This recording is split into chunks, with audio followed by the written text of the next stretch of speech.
So he's now has 30. There's 3 players, Austin Eckler, Brian Westbrook, and James Brooke, and now also Christian McCaffrey, all have 30 receiving touchdowns as running backs.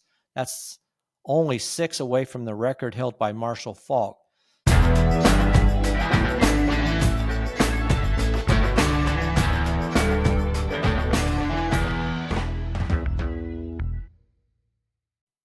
All right, welcome to this episode of Just the Stats NFL, the show that covers the NFL statistical leaders from the all-time greats to the current players leading the NFL. I'm Ernie Jennings, your host, and we're looking at Week 2. We're going to look at the first 9 games of Week 2. We've already looked at the Thursday night game. We did that on Friday as we previewed some of the games as well.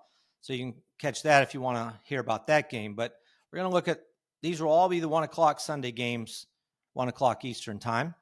So that's what we're going to look at today. And then Tuesday, tomorrow, I will wrap up the rest of the Sunday games plus the Monday night games. And there are 2 Monday night games tonight. So gives us 2 games to enjoy. So saying that, let's get started. First game up. The Los Angeles Rams at the Tennessee Titans. The Rams won this game 33-19. Good win for the Rams. I will say Tennessee, not that it's not a good team, but they had a lot of heart, a lot of effort, but just could not keep up with Matthew Stafford and the Rams. Let's look at the numbers. For the team-wise, the Rams really dominated as far as total net yards with 439 yards to 252 for Tennessee. Had a really good rushing game, 149 yards rushing, 6-yard average for the Rams. And then in the passing game, net yards passing, 290 for the Rams, 143 for Tennessee. They both threw 33 passes, but Stafford right now, and we'll look at this, just does a lot more with every pass than Cam Ward does at this point in time. Cam Ward sacked 5 times for 32 yards. Fortunately, as Stafford only sacked once, if you're, as I do, I'm just considering his back all the time, so only 1 sack for him. Looking at some of the other numbers, Tennessee, they're just, they need a lot of work. 10 penalties, had a fumble, interception. So made some mistakes, which they can't make when you're playing a good team. They actually had more total plays than the Rams, but just didn't do the same with them. And both teams had the ball for basically 30 minutes. Very close as far as that goes. Now looking at these 2 quarterbacks, Matthew Stafford was 23 of 33 for 298 yards, 2 touchdowns, and 1 interceptions. Cam Ward was 19 for 33 for 175 yards, 1 touchdown, and no interceptions. But here's the big difference. If you break down their passes, Cam Ward made 1 attempt of a pass over 20 yards and did not complete it. Only 1 attempt. I did go 4 out of 9 from 10 to 20 yards in that range, but most of his passes were under 10 yards. Now, on the other hand, when you look at Stafford was 3 out of 4 on passes over 20 yards. Really excellent there. 3 out of 4 versus 0 out of 1 for Cam Ward. So it's a huge difference.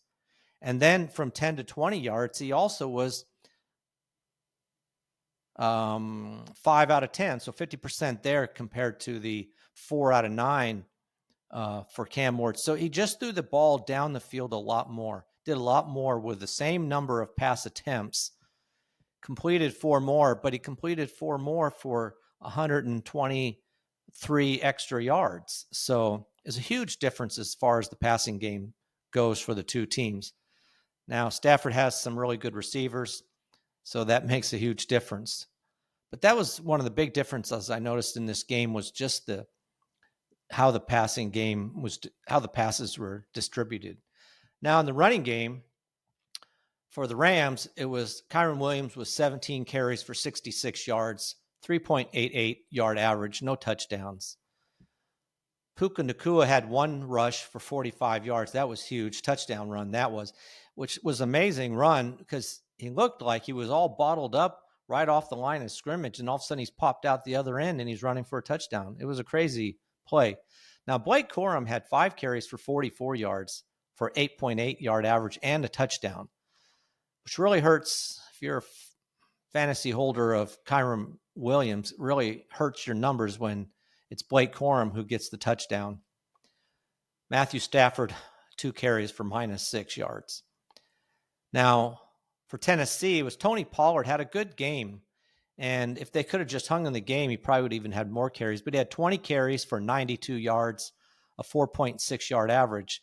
His longest carry was only 10 yards, though. But so really, he's averaging over 4.5 yards a carry, and nothing's too long, which isn't skewing the numbers, is what I'm kind of getting at. And then DK had 2 carries for 9 yards, and Cameron Ward had 4 carries for 8 yards. So really, it was Tony Pollard was the big running back for Tennessee here, and Kyren Williams dominated on 17 carries for Kyren Williams on 25 rushing attempts, and Tony Pollard 20 carries out of the total 26 carries. So those two guys really cemented their positions. At least now, we'll have to keep an eye on Blake Corum as far as that goes for Williams, though.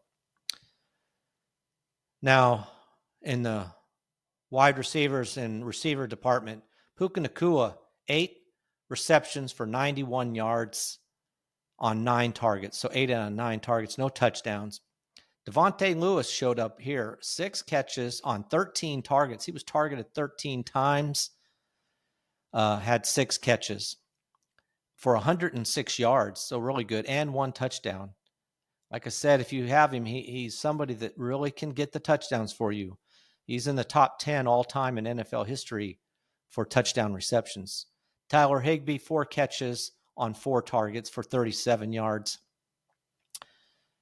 Jordan Whittington, 2 catches for 42 yards. And then Kyren Williams did have 2 catches for 14 yards. So he ended up touching the ball 19 times in this game, which is good. You like to see if he's your number one running back, 20 touches in a game. So he almost got there.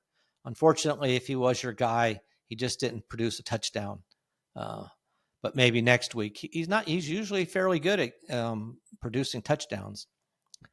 And then one more, Davis Allen did have 1 catch for 8 yards, and that was for a touchdown. So that was the wrap up on that. Now, it's interesting to look at the 2 running backs. Kyren Williams, 17 carries for 66 yards, almost all on the outside. Only had 13 yards running up the middle. On the other hand, Tony Pollard had most of his yards up the middle on the right side and almost all but 12 of his yards running right. So it's interesting to see how the 2 players run.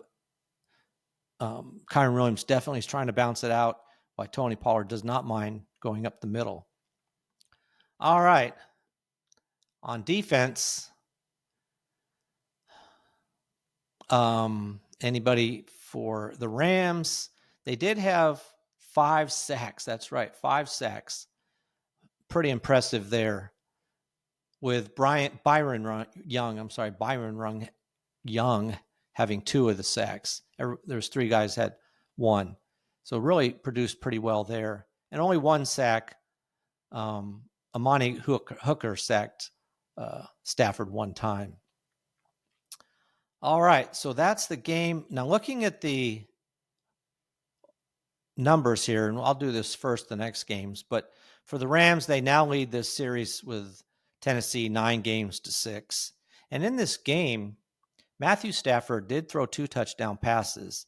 So he passed, as far as the Rams go, he passed Bob Waterfield to move into 7th all-time in passing TDs with 98.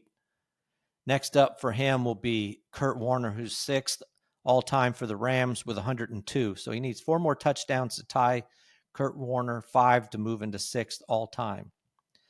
And, he'd have to play another year, which I just don't see that. Maybe he will, maybe he won't. We'll see at the end of the year. But Roman Gabriel has 154 touchdown passes to lead the Rams all time. Now, in the NFL as a whole, Matthew Stafford now is 1 touchdown away from Matt Ryan. Matthew Stafford, with those 2 touchdowns, now has 380 touchdown passes altogether. Matt Ryan has 381, so he'll be looking to pass him next week. All right, let's go to game 2. New York Giants at the Dallas Cowboys. This was a crazy game. I wouldn't have expected this score. The Cowboys won the game 40-37. It was quite a game. Let me find that game here.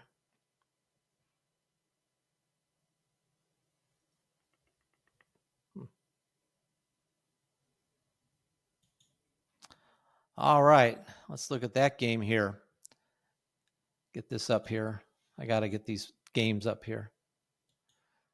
All right, let's start with just the overall numbers and then come back to it. So Dallas now leads this series 78-47 with 2 ties. So big lead for Dallas here. Now in this game, Dak Prescott threw 2 touchdowns. We'll look at that in a minute to move into a tie for 2nd all time in Cowboys history as far as touchdowns go with 259. He's tied now with Troy Aikman, who played in the 90s predominantly.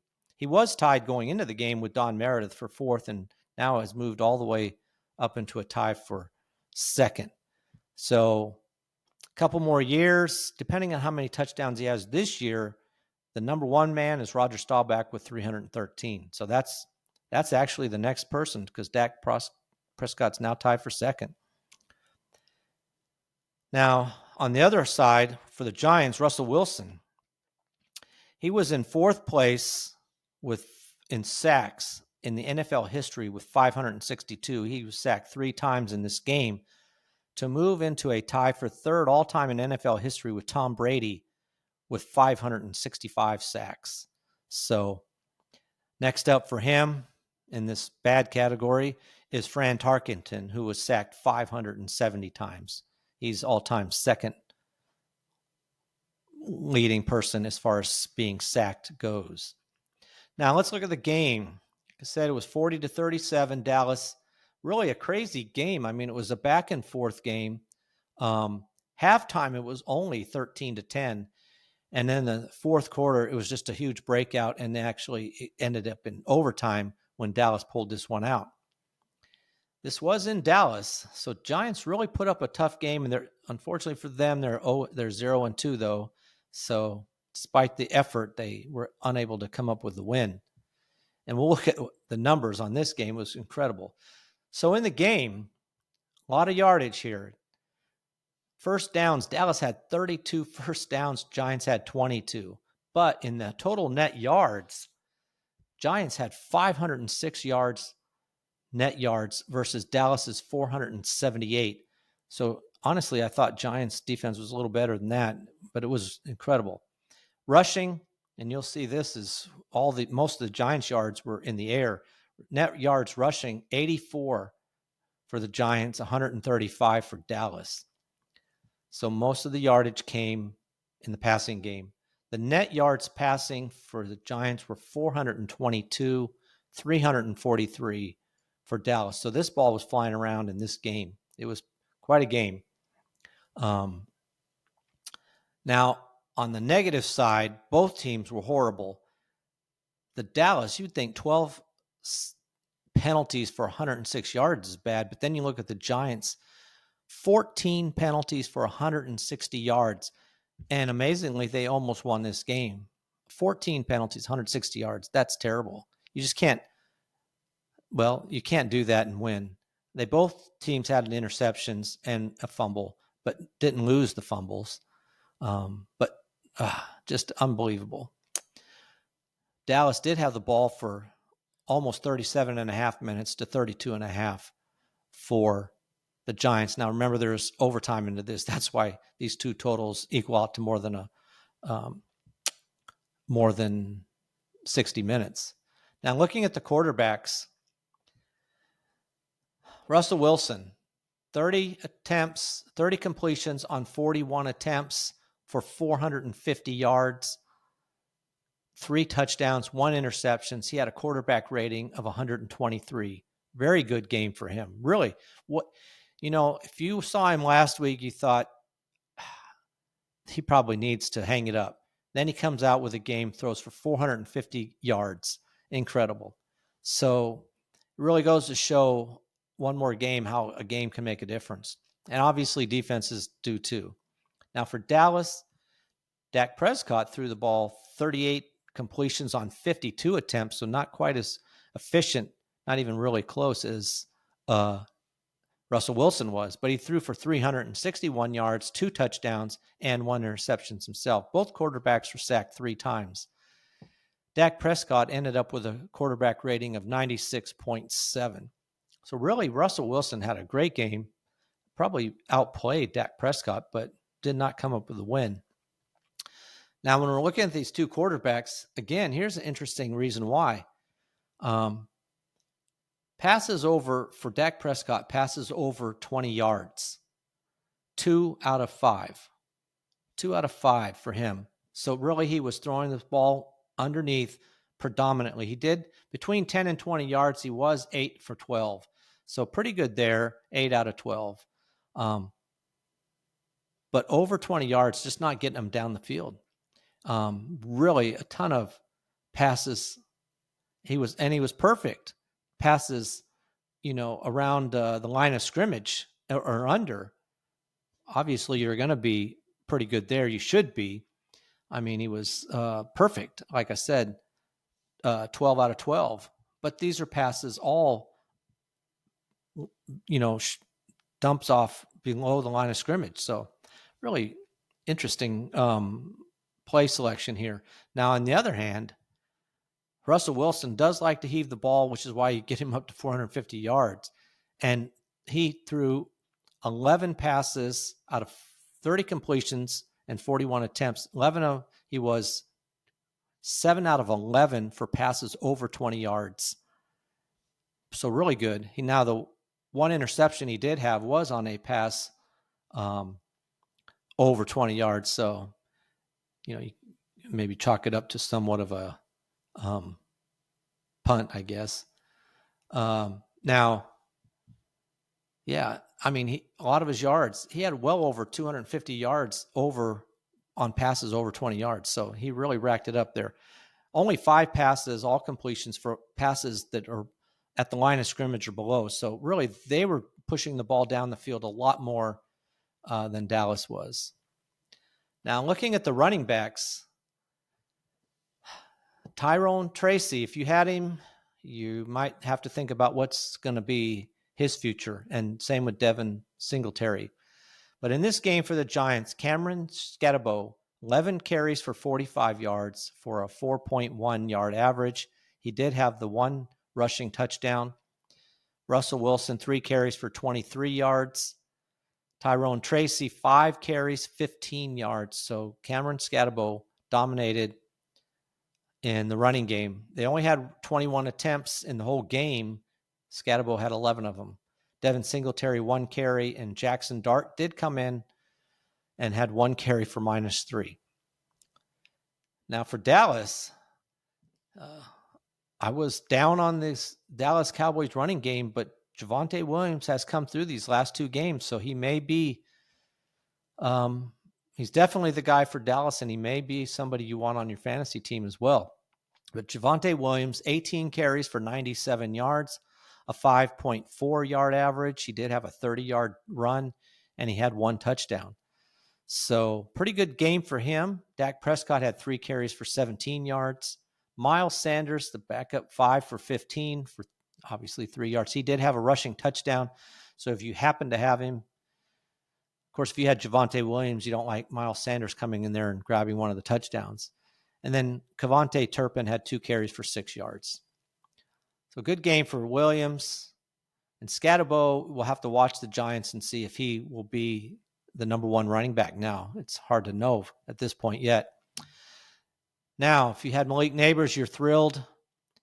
Malik Neighbors, 9 receptions for 167 yards, averaged over 18.5 yards a catch, had 2 touchdowns. One was a 48-yard bomb. Really great game. 9 receptions, like I said, on 13 targets. So he dominated, as well as did Wan'Dale Robinson. He's a good pickup. You probably find him in some leagues still. He had 8 receptions for 142 yards, 1 for 50 yards. So big game for him as well. And he also had a touchdown pass. So he had 8 for 10. So those two dominated, the 2 wide receivers dominated in this game. Theo Johnson, 4 receptions for 34 yards on 5 targets. Now, Tyrone Tracy came through on much better as far as a receiver with 4 catches for 36 yards on 5 targets. So he was the guy on the receiving game. Cameron Scatterbo did have 2 catches for 14 yards on 3 targets. So we'll see what happens there. Darius Slayton, 2 catches for 61 yards. And then Devin Singletary, I don't know what, he may not see much of the field. 1 reception for -4 yards. Now for Dallas, it was the tight end and CeeDee Lamb. But a big difference on the way these players are used. Jake Ferguson, tight end, had 9 catches for 78 yards, like an 8.67 yard average. He had 9 catches on 12 targets. CeeDee Lamb had 9 catches for 112 yards on 11 targets, but for a 12.44 yard average. So again, you're seeing the huge difference in the way the 2 teams throw the ball. Like I said, Giants want to throw it down the field to Neighbors and Robinson. But CeeDee Lamb did have a good game. Javonte Williams, like I said, good game. 6 catches for 33 yards on 7 targets. So Javonte Williams touched the ball 24 times in this game. Definitely somebody I'm going to be looking at. Now, George Pickens, who I thought would be the next best receiver, did have 5 catches for 68 yards and did get a touchdown. So that really salvaged his game. But he did have 9 targets. So he is being included in this game. I mean, for the Dallas Cowboys. So maybe it's just a little bit more on the timing and so forth between Prescott and Pickens, but 5 catches on 9 targets. So not too bad. Kevontae Turpin, 4 catches for 47 yards and 1 touchdown. Miles Sanders, 2 catches, 4 yards. Jalen Tolbert, 2 catches for 16.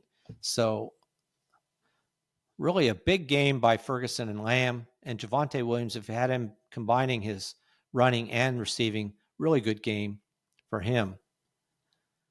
All right, looking at the let me look at this.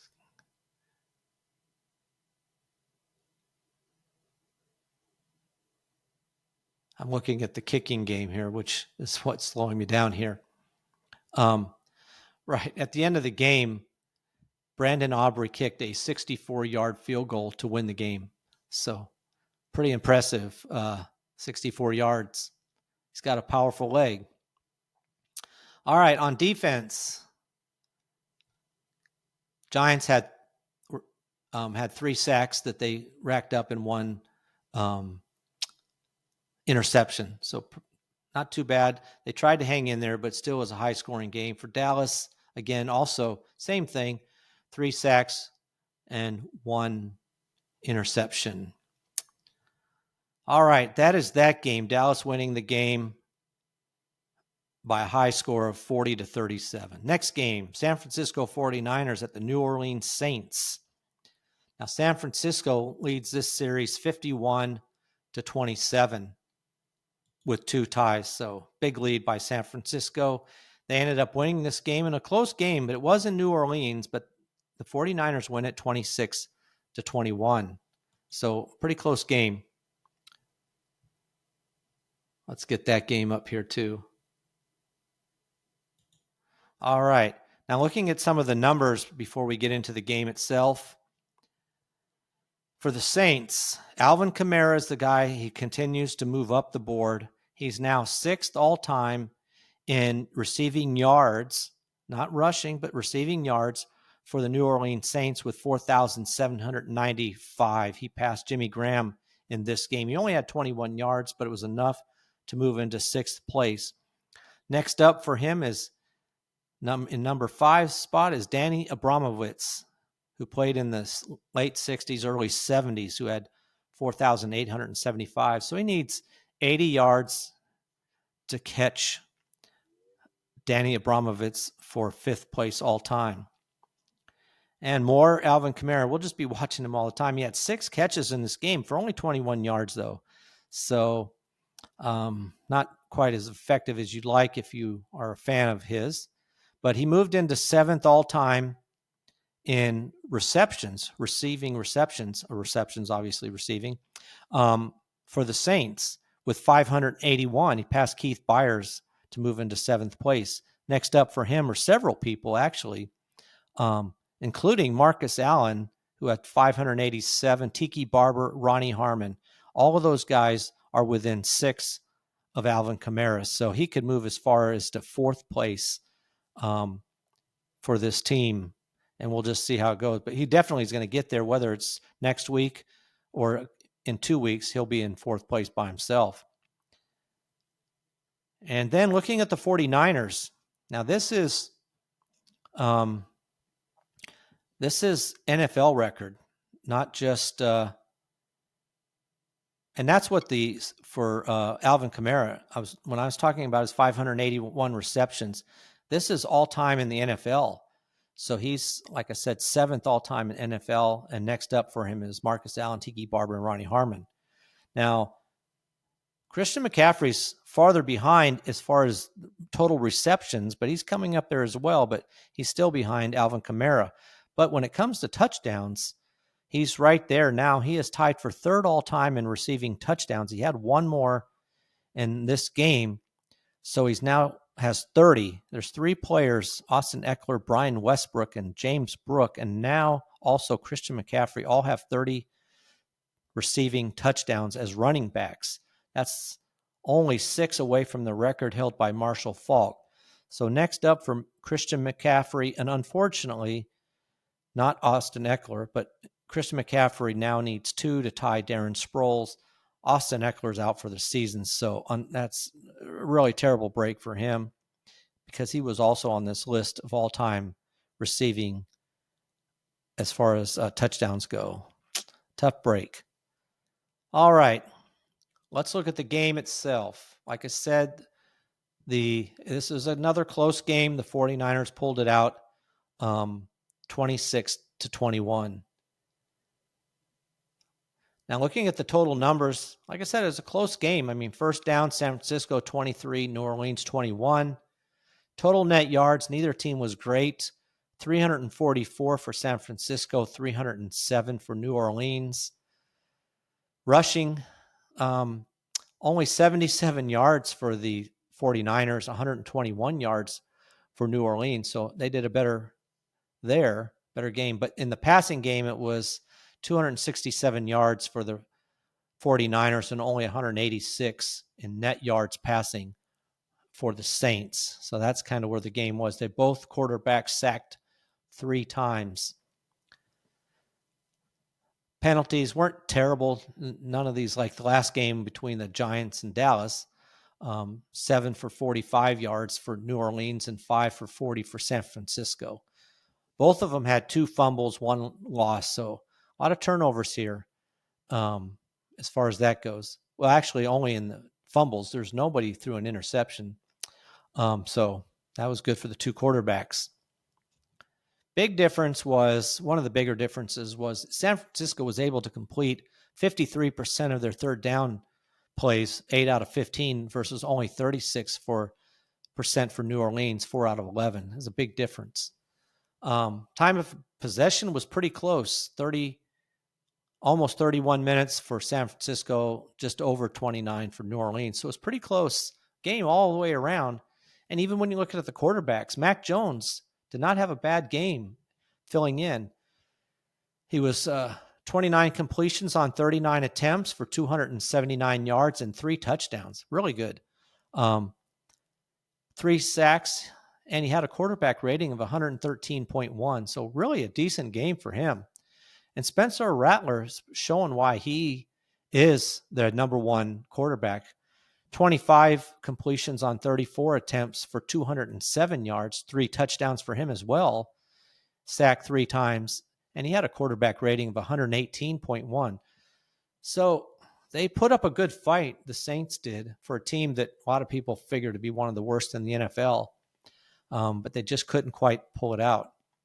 Looking at the rushing game, despite the low yardage, it was Christian McCaffrey did have 13 carries for 55 yards for a 4.23 yard average. So he did hold up pretty well there. Brian Robinson did come in now for 6 carries for 20 yards. So he did have more carries than you might think. Mac Jones, 6 carries for 6 yards. And then Ricky Pearsall had 1 carry for -4. So like I said, only 26 carries. Well, they had 26 carries, which was quite a bit, but only 77 yards for a 2.96 yard average. Probably the better thing would have been just to continue to hand it off to Christian McCaffrey instead of Brian Robinson. Now for the Saints, Alvin Kamara had a really good game, and usually you don't see him in the rushing category so high, but he had 21 carries for 99 yards for a 4.71 yard average. He had a long of 15 yards, so he really had a pretty good game here. Decent game. Spencer Rattler, 4 carries for 14 yards. And Kendre Miller had 5 carries for 8 yards. So Alvin Kamara, 21 rushes and 6 receptions. So he touched the ball 27 times in this game.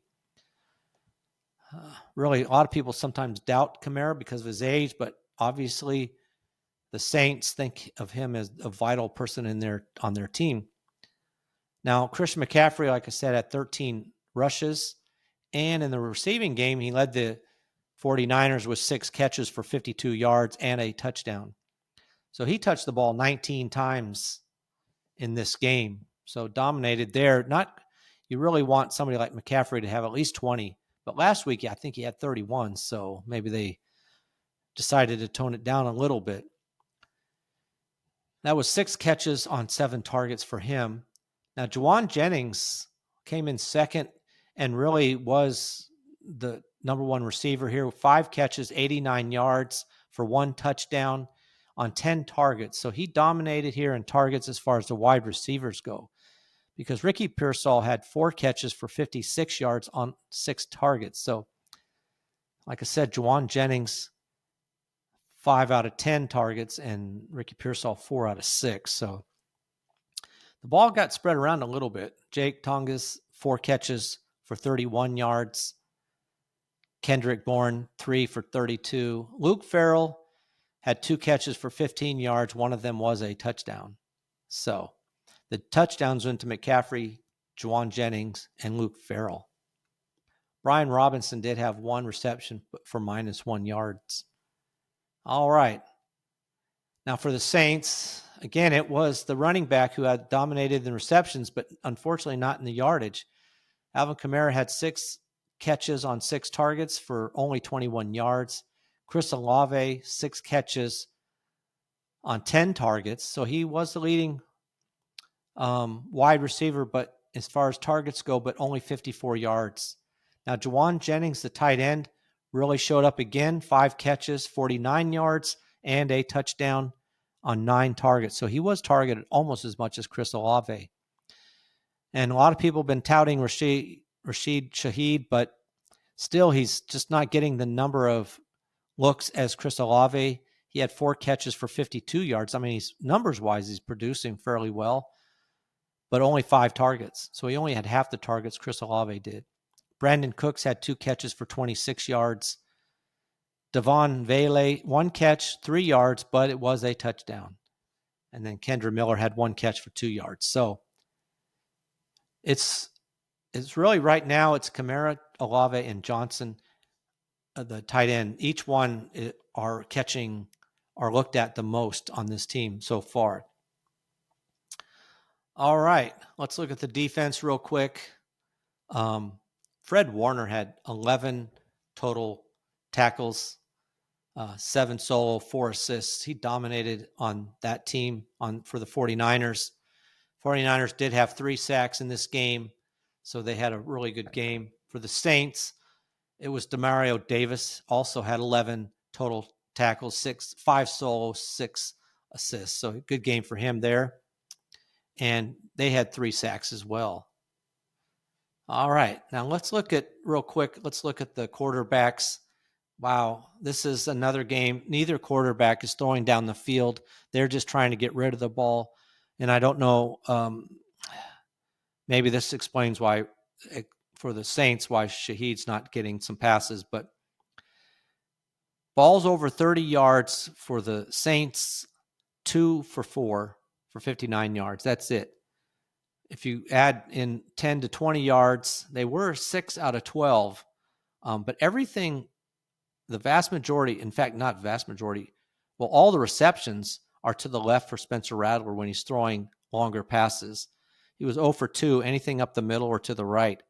Now, on the other hand, Mac Jones didn't throw, or only threw 1 pass over 20 yards and was incomplete, but he did throw from 10 to 20 yards. He did have 9 completions on 14 attempts. So he is getting the ball down to the middle of the field and not just all these dump offs like 10 or less yards. So trying to push it down the field much more than Rattler did in this game. All right. Let's move on to the next game. So that game, 49ers won 26-21. All right. Next game up, Buffalo Bills at the New York Jets. This is a game which I really didn't do prognosticating very well on. I actually thought there was a possibility that the Jets could win this game after the game the Buffalo had the week before, and such a tough game, and it was in New York, but that was not the case, not even close. The Bills won this game 30-10, and now the Buffalo Bills lead the series 72 wins to 58 losses. So they dominated. It wasn't close. Really, there's no stats in this game to look at overall as far as all-time numbers for the team or the NFL, at least not yet. So we'll move to the game itself. Like I said, total domination by Buffalo. First downs for Buffalo, 25, 11 for the Jets. Total net yards, 403 for the Buffalo, 154 for the Jets. In the rushing game, Buffalo had 224 yards rushing to 100 for the Jets. So total net yards, 154. Net yards rushing, 100. So they're only 54 net yards passing for the Jets. Now for Buffalo, they had 179 net yards passing. And obviously for Allen, he didn't have to throw the ball nearly as much because it was a completely different game script for them. It was, like I said, dominated by Buffalo in every way. Third downs, not too good for Buffalo, 5 out of 14 for 35%, but much better than the New York Jets, who were 0 out of 11 attempts on third downs for 0%. Now, they did go for it 3 more times on fourth down and did make it every time, but really a terrible third down percentage for them. Total plays for Buffalo, 71, for the Jets, 47. Like I said, it's complete domination. In the last category, time of possession, over 38 minutes for Buffalo, less than 22 for the Jets. Just a romp. Justin Fields didn't last long in this game. 3 completions on 11 attempts for 27 yards. He was sacked twice, had a quarterback rating of 39.6. Tyrod Taylor came in after that and was 7 for 11 for 56 yards, 1 touchdown. He was also sacked twice, but he did have a quarterback rating of 106.6. But by then, in this game, it was pretty much over. Halftime, it was already 20-3, and In fact, after the third quarter, it was 23-3. So it really, the touchdown, it was not against top notch, and the defense for Buffalo was playing a little differently. Now in the running game before I get to the running game, let's look at these quarterbacks. There's really nothing to say. Now, Josh Allen just doesn't throw the ball down the field. He had no passes over 20 yards, 0 passes over 20 yards. Now, he didn't really have to. They had a great running game, so maybe there was just no need. He did throw the ball between 10 and 20 yards, 3 out of 7 in that department. But really, there was only 14 completions in the game, so he didn't have – his numbers weren't that great, 14 for 25 for 148 yards. Not too impressive, honestly. But again, he didn't have to be great. And Tyrod Taylor, which you'd think they'd be going down the field a little bit more, but they were 1 for 3 on passes over 10 yards, 0 for 2 over 20 yards. So really only one completion of a pass over 10 yards for him. He only had 7 completions himself. So just a rough game for him. And Allen did what he needed to do to win this game. He didn't have to do a lot in the passing game, so which probably worked for him after the game they had last week.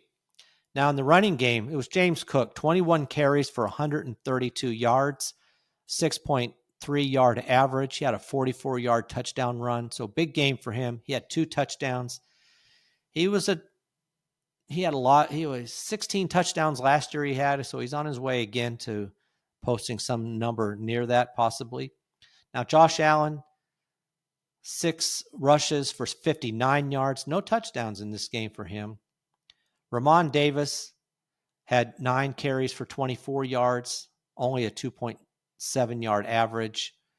Ty Johnson, 2 carries for 6. So Mitch Trubinsky even came into this game by the fourth quarter. He was 1 for 2 in the passing game for 32 yards, and he had 3 carries for -3 yards. So just came in to run the clock out, basically. Unfortunately for New York Jets, Justin Fields, who didn't play much in this game, but 5 carries for 49 yards, led the team in rushing department. 1 was for 27 yards. Breece Hall, 10 carries, 29 yards. What a disappointment there.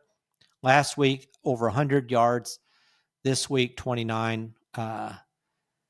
Just we'll have to see, is it defense? Is it just the game script with Fields out that there was no need to worry too much about Tyrod Taylor, even though Tyrod Taylor can run around, but nothing like Fields. Taylor was 3 carries for 21 yards. Braylon Allen, 2 carries for 11. So Breece Hall is the guy, but it was a horrible game. Like I said, 10 carries for him. In the receiving game for him, he had two catches also, but his game was shot. If you had him in your starting lineup, really hurt you. In the receiving game for Buffalo, Dalton Kincaid led the team with 4 catches for 37 yards on 6 targets. Now, Keon Coleman, who was a big star last week, if you put him in your lineup, you hated it. 3 catches, 26 yards, no touchdowns, only targeted 3 times. Caught them all, but only targeted 3 times. So rough game. Another reason why you may not want to be starting Kincaid is because Dawson Knox also had 2 catches for 19 yards on 5 targets. So they almost targeted evenly. No touchdowns for any receivers. Josh Palmer, 2 catches for 47 yards, and then a few with 1 catch. So Khalil Shakir, just not worth it. 1 catch, 12 yards. James Cook, 1 catch for 3 yards. So he did touch the ball a total of 22 times, which is really good. Not used much in the passing game, but again, the game was over by halftime, basically. So they wound it down as far as the passing game went. For the Jets, it was Garrett Wilson. Dominated, but it wasn't any help.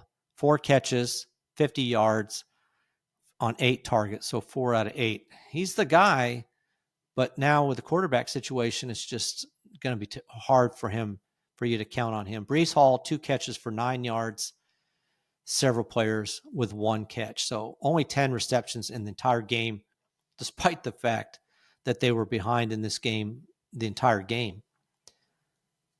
It's a rough game for them.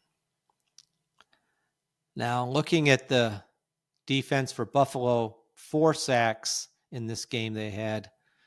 No one really stood out. No one had more than a total of 5 tackles. I mean, Cole Bishop, Matt Milano had a total of 5, 4 solo, 1 assist for Cole Bishop, 2 solos, and 3 assists for Matt Milano. That's the high. I mean, there was no one person standing out, just a bunch of people all putting in some decent numbers. On the other hand, for the Jets, Jamie Sherwood had 13 total tackles, 6 solo, 7 assists. So he dominated on that side for them. Quincy Williams, no sacks for him. He's one of their sack leaders, but didn't have a sack. He did have 1 solo tackle for 4 assists. And Quinnen Williams, another one of their leading sackers in the history of the top 10 anyway, for the Jets, only had 2 tackles in this game, 2 solo tackles. So they were able to sack the quarterback only 1 time in this game. All right. So that was the domination by the by the Bills, winning that game 30-10. Next game is New England Patriots at the Miami Dolphins.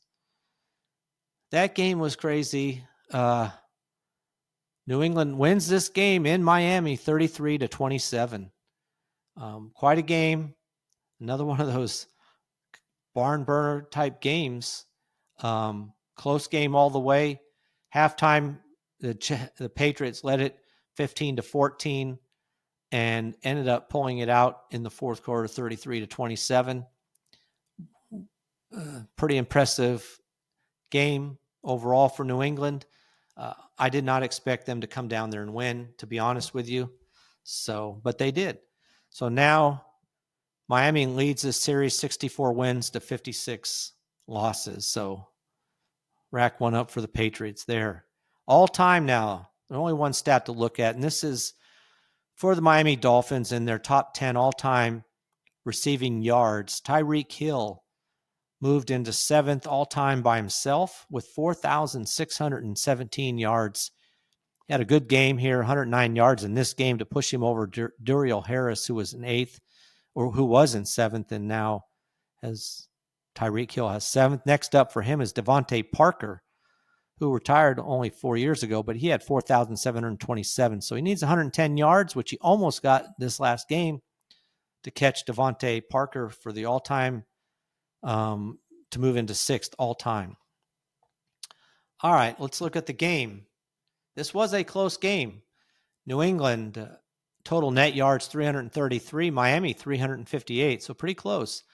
But in the running game, New England dominated here, 122 net yards rushing to only 61 for Miami. In the passing game, it flip-flopped there with New England having 211 net yards to 297 for Miami. We'll look at the quarterbacks here in just a second. Penalties were a problem for both teams, 10 for 65 for Miami and 12 penalties for 75 yards for New England. Where New England was able to really help them win this game was the fact that in third downs, they were 7 out of 12 for 58%, and they did go for it on fourth down once, and they did make it. So they were able to hang on to this ball and really held dominating time of possession is probably too strong, but they did have a good, solid lead in the game here as far as time of possession, with 33 minutes and 45 seconds to 26 minutes and 15 seconds for Miami. So had the ball for 7.5 more minutes than Miami did. All right, now looking at the quarterbacks, Drake May, 19 completions on 23 attempts for 230 yards and 2 touchdowns for 137.3 quarterback rating. He was sacked 3 times, but that's really quite a game. I mean, very good with handling the ball and controlling it. Now for Tua Tagovailoa, 26 completions on 32 attempts for 315 yards, 2 touchdowns, but 1 interceptions, and he was sacked 5 times. But he did have a quarterback rating of 115.5. So he had a decent game, but that interception hurt, and the 5 sacks hurt as well. Now, looking at the quarterbacks and where they're throwing this ball, again, Drake May, and it's just the receivers. They need some receivers who can get down the field, and right now they don't really have it. Only 1 pass over 20 yards, and it was a completion for 55 yards. But otherwise, passes between 10 and 20 yards, he was 3 out of 4. So most of his passes were under 10 yards. But looking at Miami, one of the problems that Miami's been having is all the dump-offs. They were able to get the ball down the field a little bit here. In fact, they were 3 out of 5 on passes over 20 yards, which is something they've been having a problem with before. So that's a good sign for Tua. And then passes between 10 and 20 yards, they were 4 out of 5. So really a good game as far as passes over 10 yards for Tua. Just the interception hurt. And that was a pass between 10 and 20 yards when he threw it up the middle and it was intercepted. So those are your 2 quarterbacks and just the difference in how they manage their game. And, you expect it. Drake May, maybe we'll see him get down the field more as he gets more comfortable. Now, in the running game, if you're like me and you thought at some point Travion Henderson's going to be the guy, well, if he is, it's not for a while. For New England Patriots, Ramondre Stevenson, 11 carries for 54 yards, 4.9 yard average, really dominated as far as the carries go with Drake May, who ran it 10 times himself. They had a total of 21 carries, and Drake May and Stevenson had 21 of them. But he was 10 for 31. And then, in fact, Antonio Gibson was 5 for 27. Travion Henderson was only 3 for 10. So he wasn't even the second running back coming off the bench. It was Gibson. So we have a while to wait to see if Henderson can get on the field and be the main guy. Right now, it looks like it's going to be Stevenson. For Miami, it was Devon Achane, 11 carries for 30 yards, not good at all, 2.73 yard carry average. Malik Washington had 3 carries for 23 yards, and Ollie Gordon, who you thought you might see a little bit more than this, but 1 carry for 8 yards. So only 15 carries in the game for Miami, and Devon had 11 of them, but only 30 yards for him. Now, in the passing game, again, it's Stevenson, 5 catches for 88 yards. So he's the guy. I mean, he's definitely showing he can be the guy, and he's not going to give up the mantle to Henderson anytime soon. But he had 5 catches, 88 yards on 5 targets. Now, one of the catches was 55 yards, so he's still showing he's got some speed as well. After that, no one had more than 5 targets for the Patriots, and it was Stephon Diggs was 4 out of 5, 4 receptions on 5 targets, but only 32 yards. And his long was 10, so he's not really getting down the field. Austin Hooper, 3 catches for 38 yards on 3 targets. Like I said, May was very efficient with his passes. And then Travion Henderson did have 2 catches for 30 yards on 2 targets. Somebody I was watching was Kayshon Boutte, but he only had 1 catch for 16 yards, but it was a touchdown. So if you did pick him up on the chance that he would be the number 1 guy, at least he did get the touchdown pass, which saved his game there. After that, Hunter Henry only 1 catch for 9 yards. And Demarion Douglas is just not proven. There was a lot of thought that he could be at least the number 2 wide receiver, but it doesn't look like it at all. In fact, it's between Diggs and Boutte, but right now it's Diggs as far as wide receivers go. And they're honestly looking at the running backs more. I mean, 7 of his passes were completed to running backs. So actually 8 of them, make that 8. 8 out of the 19 completions were to running backs. Now looking at Miami, this is what, say, if you have a chain, which you probably do, if you're going to have him as your number one running back, 11 carries for 30 yards, but he did have 8 catches. So he did touch the ball 19 times. And in the passing game is where he did well. So really saved his game there. 8 catches on 10 targets. He led Miami in as far as targets and receptions. 8 receptions, 92 yards, and a touchdown. So great game as far for him in the passing game. Now Tyreek Hill also had a good game and was very efficient. 6 catches on 7 targets for 109 yards.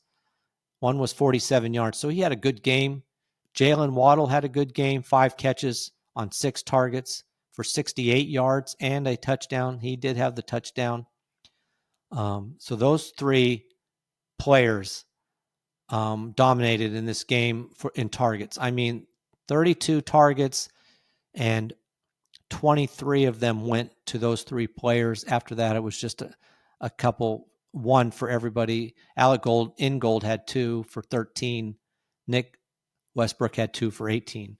So really those 3 players.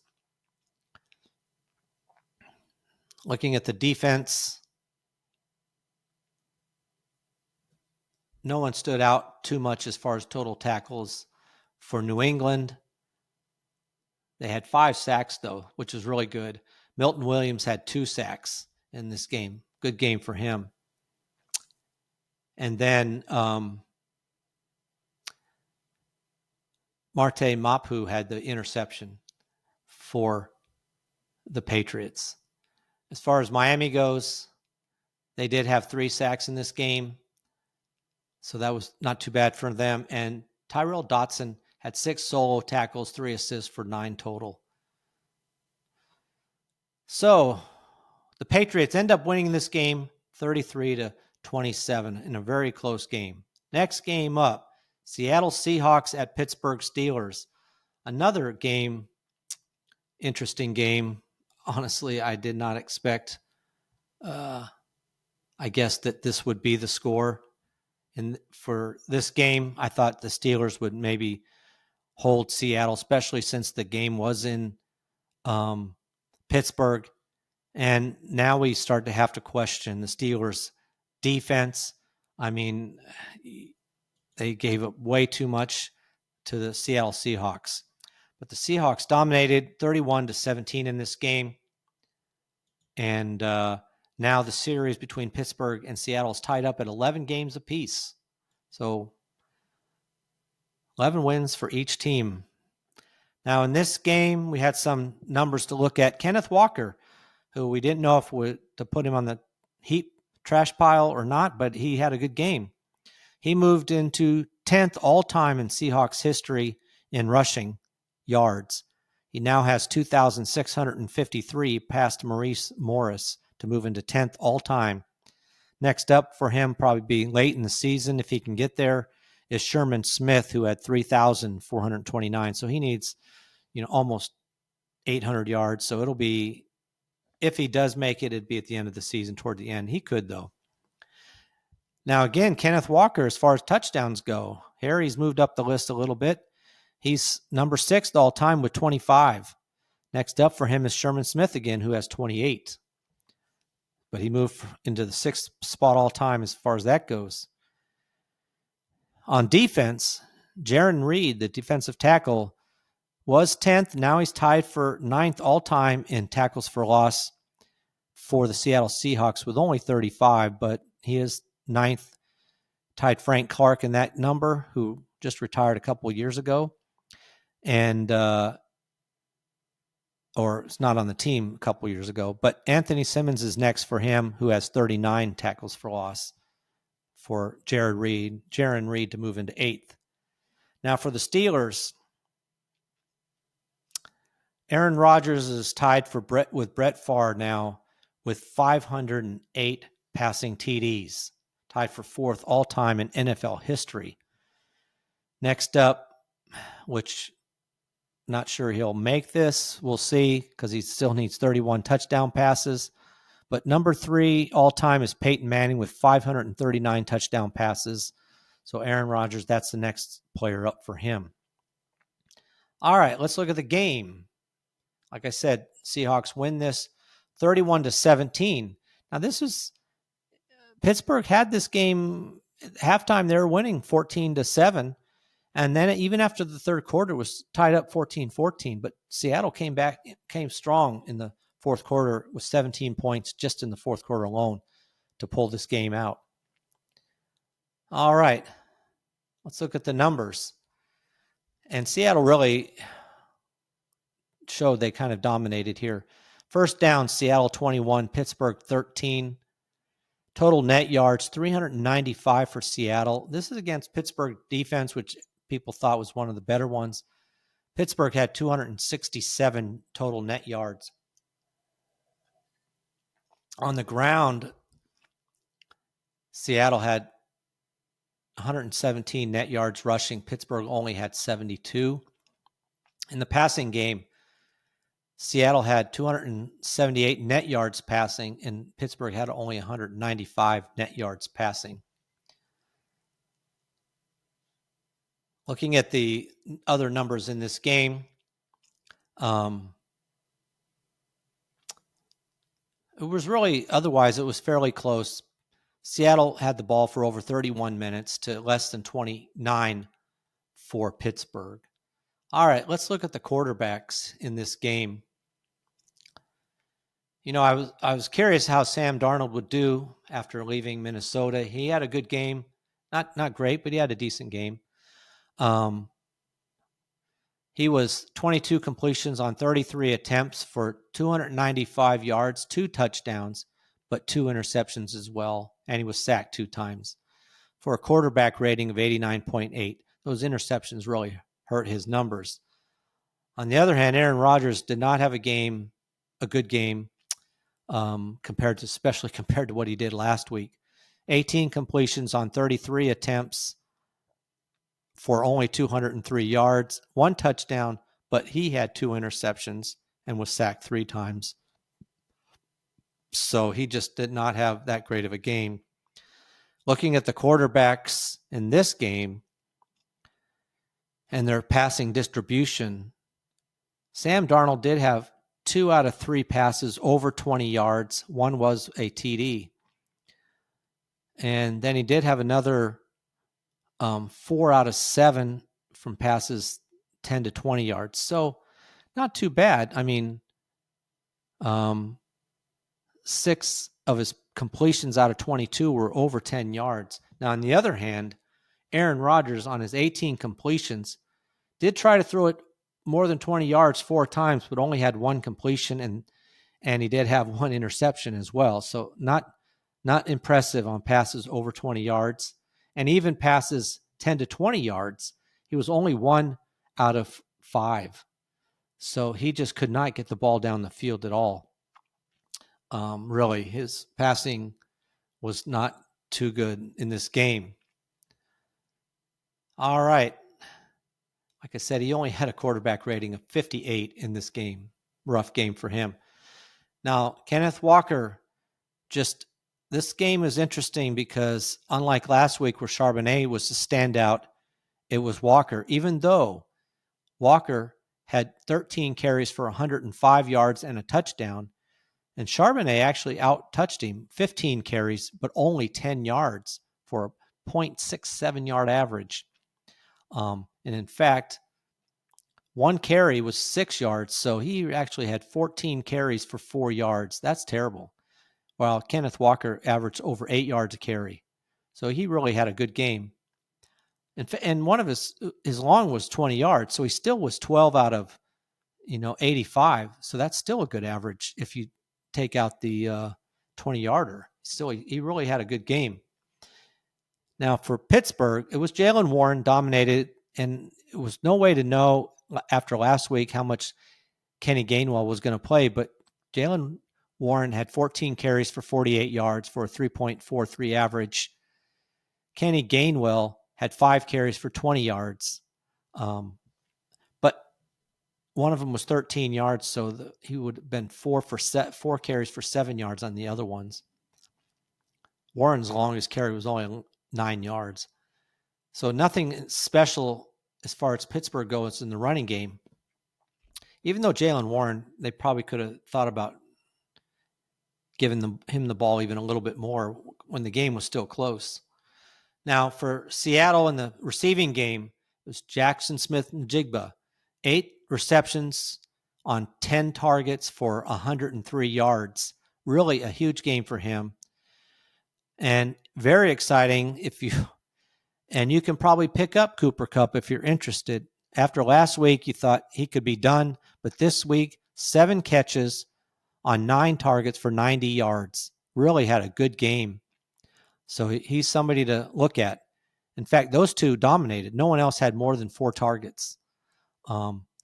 That was Torrey Horton, had 2 for 32 on 4 targets. Coming out of the backfield, Kenneth Walker did have 1 catch for 13 yards. So Kenneth Walker ended up touching the ball 14 times and had a really good game for Seattle. So if you're interested, Cooper Kupp may be an option.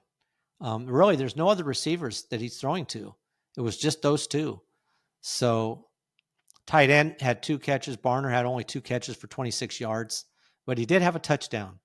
So he stole he had one of the 2 touchdowns.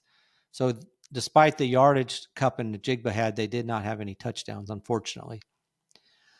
Now for Steelers, it was Jonnu Smith, their tight end, who had 4 receptions for 27 yards on 4 targets.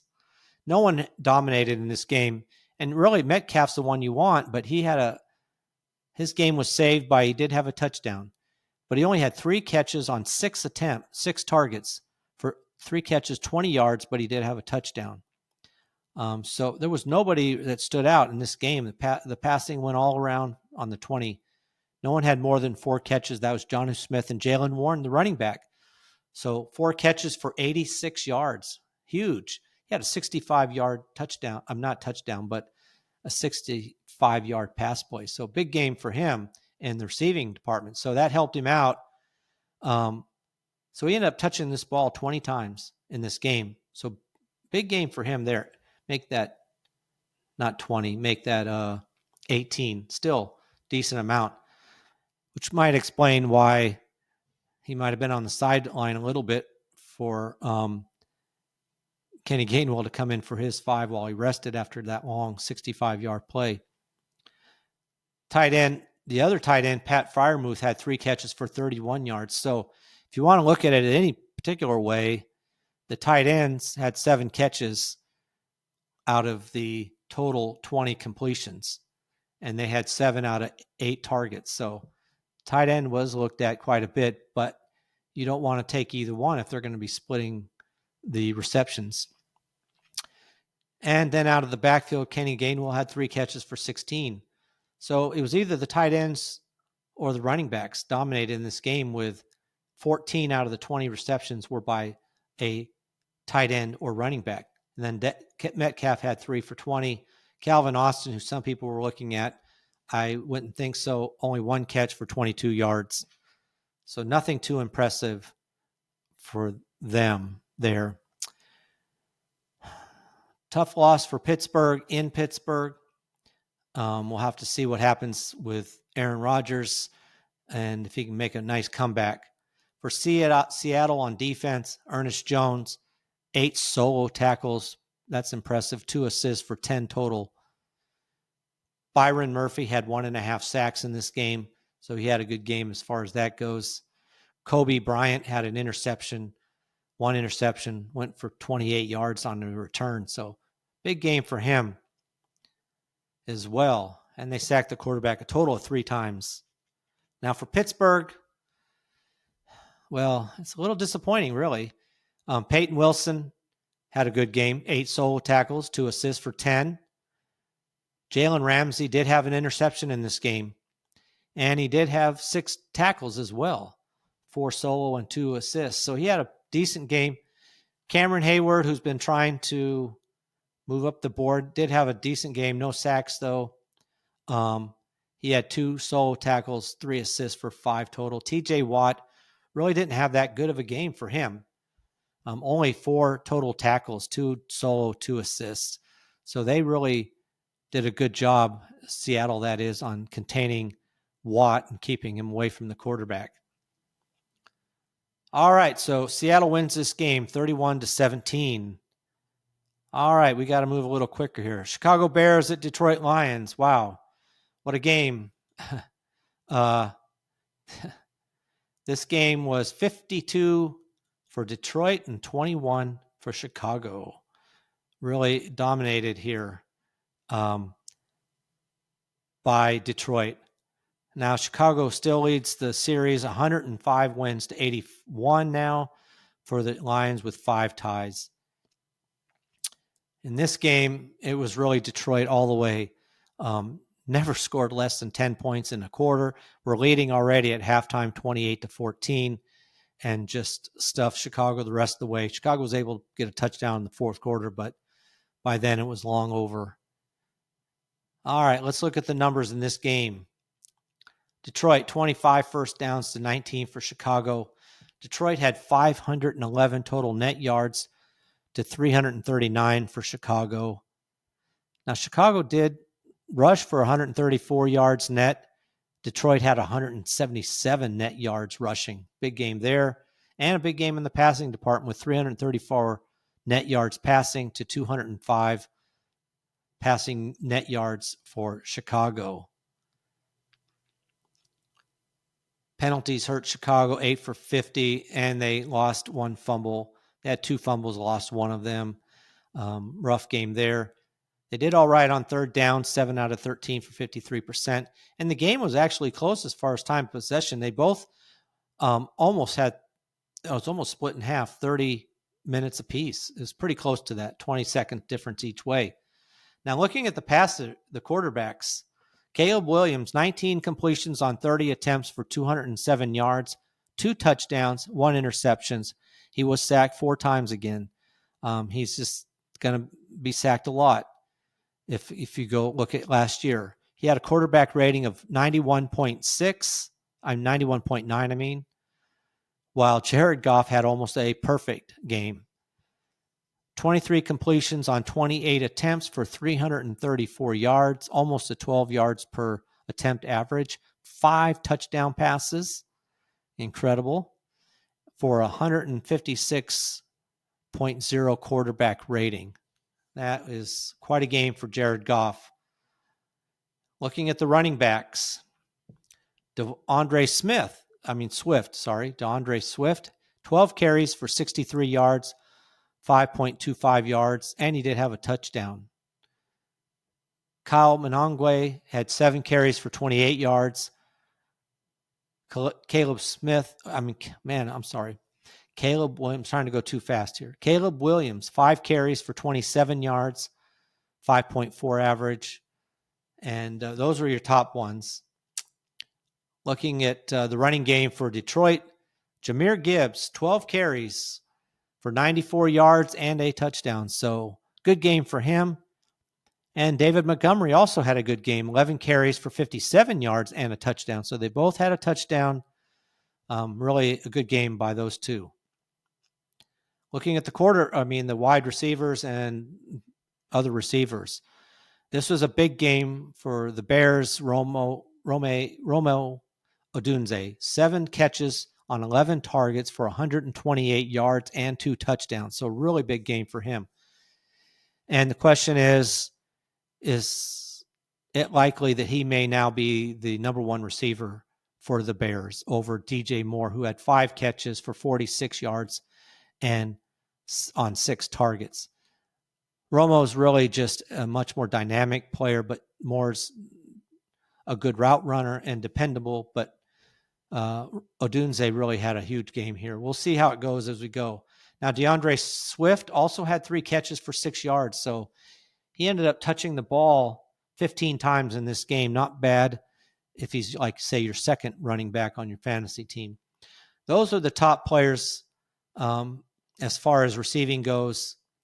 Zacchaeus had 2 catches for 12 for yards, but on 5 targets. So only 2 catches on 5 targets. No one else had more than 3 targets in the game. And one more player, Colston Loveland, their tight end, one of their tight ends, is not the guy. He's not overtaking Cole Kmet. Colston Loveland had no receptions in the game. He was targeted 1 time. And Cole Kmet had 2 catches for 29 yards on 2 targets. So the tight ends weren't even really targeted much, but Loveland, no receptions. So he's somebody you might want to just get rid of. Even if Kmet's there, I don't think it's going to make much of a difference as far as the passing game goes. Now for Detroit, St. Brown, Amon-Ra St. Brown had the big game. 9 receptions on 11 targets for 115 yards and 3 touchdowns. So it was the St. Brown Odunze game here. Jahmyr Gibbs, coming out of the backfield, did have 3 catches for 10 yards. So he had a big game. He ended up touching the ball 15 times as well in this game. Sam Laporta, the tight end, had 3 catches for 26 yards. So rough game for him. Now, Jameson Williams, I don't know what to think. I mean, it looks good in the stats. 2 catches, 108 yards, and a touchdown. Only 4 targets, though. So do you want to trust that? I don't know. I don't like it. I mean, you're counting on a boom or bust type player here, but maybe so. David Montgomery had 1 catch for 4 yards. All right. That is that game. Let's look at the defense real quick. No one really stood out for Chicago Bears on defense too much. No sacks for them, no interceptions. So, which kind of expect when a team scores 52 points. Now for the Detroit Lions, they did sack the quarterback 4 times, like I mentioned, and pretty good game for them. And they did have an interception as well. All right, so Chicago Bears lose this game to the Lions 52-21. Next game, Jacksonville Jaguars at the Cincinnati Bengals. This was a terrible game if you're a Jaguar fan. Led the game, the entire game, until the last 18 seconds. And they lose to the Bengals in Cincinnati 31-27. It was just very difficult to even fathom when Burrows went out and the quarterback was Browning, and he looked like he was even better than Burrows. He did throw 3 interceptions, and somehow the Bengals still won. It was terrible. The end there, they went down the field for 92 yards, at least 92 yards, and scored a winning touchdown. It was a rough game to watch. And now this series between the two teams is tied at 13 wins apiece. So in this game, T. Higgins moved into a tie for 10th all-time in pass receiving touchdowns with 35. He tied Bob Trumpy, who played in the 70s, late 60s, early 70s. Next up for him are Chris Collinsworth and Darnay Scott, who each have 36 touchdown receptions. So he's moving up the list there. Trey Hendrickson's moving up the list as far as tackles for loss. Had 1 in this game. And Trey Hendrickson had a couple of plays, but the offensive line for the Jaguars held him off fairly well. But he did have a tackle for loss, which ties him for 4th all-time with Sam Hubbard and Justin Smith with 55 tackles for loss. Next up for him is Michael Johnson, who had 60 in that category. For the Jaguars, Trayvon Walker had a sack to move into 9th all-time with 25 sacks for the Jaguars. He passed Dwayne Smoot, who's also on the team, who now has 24 and a half. And that's it for players for that. We'll look at the game. Like I said, the Jaguars dominated for most of the game until the end, which is where it matters. Jaguars had 400 total net yards, 350 for Cincinnati. In the running game, Jaguars had another good game, 139 net yards rushing to only held Cincinnati to 48 yards, net yards rushing. Passing game, 261 net passing yards for Jacksonville, 302 for Cincinnati. Penalties. Only this is deceiving. Jacksonville had 6 penalties for 55 yards. That doesn't count how many penalties that the Bengals decided not to take. The illegal motions and illegal formations killed the Jaguars. It's crazy. And the big penalty on 4th down on this last drive on Travis Hunter. At being a fan, I will be nice and just call it questionable. But it was a penalty that saved Cincinnati and helped them end up winning the game. All right, looking at the quarterbacks. Trevor Lawrence, 24 completions on 42 attempts for 271 yards, 3 touchdowns, 2 interceptions, and he was sacked only 1 time for a quarterback rating of 80.6. The problem with these numbers is 1 interception was on Trevor Lawrence. He was pressured by Hendrickson. He kind of threw it in the end zone. It was a terrible play on his part, and it was underthrown, and it was intercepted. The other one was on Byron Thomas, who decided he did not want to get hit, pulled his arm back, and the ball went by Thomas and was intercepted by the player behind him. Terrible interception. It gets credited to Trevor Lawrence, but that was not on him. 42, he only had 24 completions, he had numerous drops, and some of them were by Thomas. Jaguars are going to, I think, have a long talk with Thomas, and I don't know what's going to happen there. Now, for Cincinnati, Joe Burrow was not in the game long before he got injured and was out, unfortunately, for the Bengals. It looks like he's going to be out at least maybe 3 months. He had 7 completions on 13 attempts. He was being harassed quite a bit. He had already been sacked 2 times, and it was on a sack that he got hurt. He had a quarterback rating of 97 because he did have a touchdown pass in that. Jake Browning came in, had 21 completions on 32 attempts for 241 yards, 2 touchdowns, 3 interceptions. He was sacked once, only had a quarterback rating of 69.9, and somehow he was able to beat the Jaguars. It's a tough loss for the Jaguars. Rushing game, ETN had a good game again. Not as good as last week, but 14 carries for 71 yards, 5.07 yards average. Bashan Tootin had a good game as well, 8 carries for 42 yards for a 5.25 yard average. And then LaQuinton Allen had 2 carries for 13 yards. So the running backs were good in this game. Why they didn't want to run the ball more when they were leading the entire game until the last 18 seconds, instead of passing it 42 times, I don't know. They didn't have to pass it 42 times when they're winning like that. And really, the idea was, I thought the running game was something they wanted to push out there, and they have a good running game, it looks like, but didn't do it.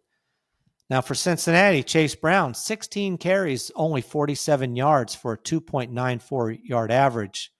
They really held Chase Browning in check. In the passing game, no one really stood out too much. No one had more. They tried to get the ball to Brian Thomas, 4 catches, 49 yards, but they threw the ball to him 12 times. Honestly, he should have been benched by halftime. There was some plays, not just the one where he had alligator arm there, but his lack of effort seemed to be noticeable. I'm sitting in watching my TV. I can't believe how he played. De'Ami Brown had 5 catches for 57 yards and a touchdown. Nice catch there. He had another touchdown right in his hands. He dropped. This would have also made a big difference in this game. Just perfect pass into his hands, and he dropped it. Parker Washington had 5 catches for 76 yards. Good game for him. Travis Hunter had 3 catches for 22 yards on 6 targets. He dropped a pass as well. Brenton Strange, who I wish they would have, like I said, benched Brian Thomas and maybe focused a little more on Strange, had 3 catches for 17 yards on 5 targets. Travis Etienne had another couple of catches for 18 yards and a touchdown. Nice play on 3 targets. So Travis Etienne ended up touching the ball 16 times in this game. And Bashan Tootin also had 2 catches for 32 yards and a touchdown. Nice. He's so fast. His from stop to start, from dead stop to a dead run is so fast. He's really going to be impressive. All right. Looking at the receiving, this was Jamar Chase game here. T. Higgins did have 3 catches for 56 yards and a touchdown, and he did get open, but Jamar Chase was unstoppable. 14 receptions on 16 targets, and he had 1 touchdown, 165 yards. The Jaguars defense had no answer for him, and to continue to try to single man cover Chase is ridiculous. He was just open all the time, just about. He really had more than over half of the yardage for the Bengals as far as receiving goes. Is that what the entire game? His long catch was only 25 yards. So it just shows he was just catching ball after ball after ball. Like I said, T. Higgins had 3 catches on 8 targets. So only 3 for 8. But one of them was, unfortunately, a 42-yard bomb for a touchdown. That one was an all-out blitz on Browning, and he just threw the ball up, and T. Higgins was able to get by, I believe it was, unfortunately, Travis Hunter for that touchdown. Mike Gesicki, the tight end, and Noah Fant each had 3 catches. So 6 of their receptions went to the tight ends there as well. All right, that's a wrap for that game. Like I said, that was a horrible game. Jaguars were able to sack the quarterback 3 times, intercepted the quarterback 3 times, and still lost the game. Just horrible. I can't even get over how horrible it was to lose that way. The Bengals, no one really stood out too much. They did a good job on Trey Hendrickson. Hendrickson had 2 solo tackles, 1 assist for 3 total. He did have a quarterback sack, though, and he did have that pressure that caused the interception. So, he did show up, but considering how great he is, the Jaguars held him off pretty well in this game. All right, that is a wrap for the games. That was a long episode, but I wanted to get in those games because I'll have more tonight. After we watch the Monday night games, I'll have the rest of the Sunday games and then the 2 Monday night games. So I hope you enjoy watching the Monday night games. 2 of them, like I said, back to back. If you're on the East Coast like me, that means staying up till at least 1 o'clock in the morning if you want to watch them, unless you want to just tape them and watch them later. But anyway, enjoy the games tonight.